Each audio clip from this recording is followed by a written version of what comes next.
ఇర్మియా గ్రంథము 16వ అధ్యాయము. మరియు యెహోవా వాక్కు నాకు ప్రత్యక్షమై ఇలాగు సెలవిచ్చెను, ఈ స్థలమందు నీకు కుమారులైనను కుమార్తెలైనను పుట్టకుండునట్లు నీవు వివాహము చేసుకొనకూడదు. ఈ స్థలమందు పుట్టు కుమారులను గూర్చియు కుమార్తెలను గూర్చియు వారిని కనిన తల్లులను గూర్చియు ఈ దేశములో వారిని కనిన తండ్రులను గూర్చియు యెహోవా ఇలాగు సెలవిచ్చుచున్నాడు. వారు ఘోరమైన మరణము నొందెదరు. వారిని గూర్చి రోదనము చేయబడదు. వారు పాతిపెట్టబడక భూమి మీద పెంటవలే పడియుండెదరు. వారు ఖడ్గము చేతను క్షామము చేతను నశించెదరు. వారి శవములు ఆకాశ పక్షులకును భూజంతువులకును ఆహారముగా ఉండును. యెహోవా ఇలాగు సెలవిచ్చుచున్నాడు, నేను ఈ ప్రజలకు నా సమాధానము కలుగనీయకయు వారి ఎడల నా కృపావాత్సల్యములను చూపకయు ఉన్నాను గనుక రోదనము చేయు ఇంటిలోనికి నీవు పోకుము.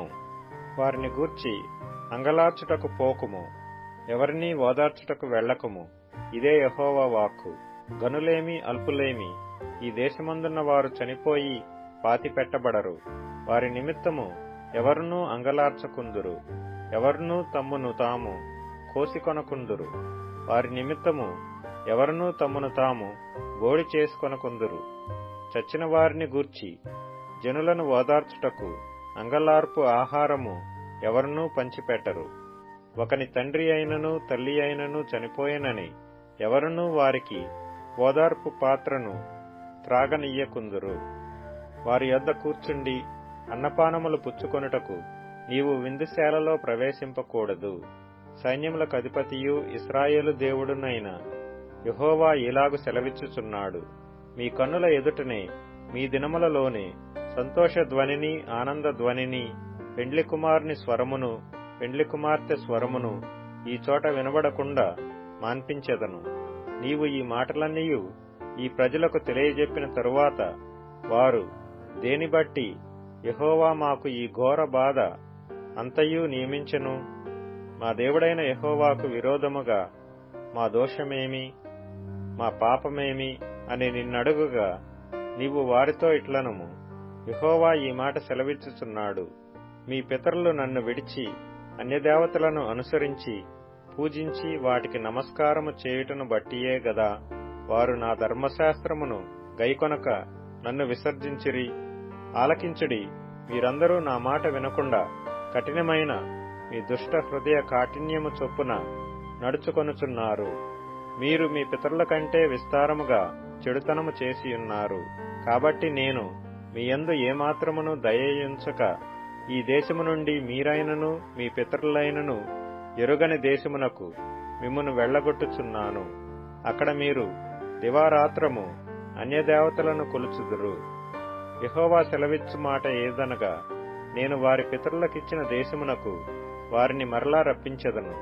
గనుక రాబోవు దినములలో ఐగుప్తు దేశములో నుండి ఇశ్రాయేలీలను రప్పించిన యెహోవా జీవము తోడని ఇక మీదట అనక ఉత్తర దేశములో నుండియు ఆయన వారిని తరిమిన దేశములన్నిటిలో నుండియు ఇశ్రాయేలీలను రప్పించిన యెహోవా జీవము తోడని జనులు ప్రమాణము చేయుదురు. ఇదే యెహోవా వాక్కు. వారిని పట్టుకొనుటకు నేను చాలా మంది జాలరులను పిలిపించెదను. తరువాత ప్రతి పర్వతము మీద నుండియు ప్రతి కొండ మీద నుండియు మెట్టల సందులలో నుండియు వారిని వేటాడి తోలివేయుటకై అనేకులైన వేటగాండ్రను పిలిపించెదను. ఎలయనగా వారు పోయిన త్రోవలన్నిటి మీద దృష్టి ఇంచితిని, ఏదియూ నా కన్నులకు మరుగు కాలేదు. వారి దోషమును నాకు మరుగై ఉండలేదు. వారు తమ హేయ దేవతల కళేబరముల చేత నా దేశమును అపవిత్రపరచియున్నారు. తమ హేయ క్రియలతో నా స్వాస్థ్యమును నింపియున్నారు. గనుక నేను మొదట వారి దోషమును బట్టియు వారి పాపమును బట్టియు రెండంతలుగా వారికి ప్రతీకారము చేసెదను.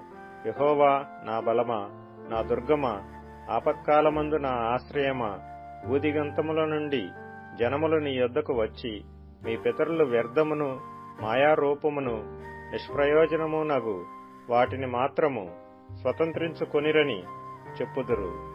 నరులు తమకు దేవతలను కల్పించుకొందురా, అయినను అవి దైవములు కావు. కాబట్టి నా నామము యెహోవా అని వారు తెలుసుకొనున్నట్లు నేను ఈసారి వారికి అనుభవము కలుగజేతును. నా బలమును నా శౌర్యమును ఎంతటివో వారికి తెలియజేతును.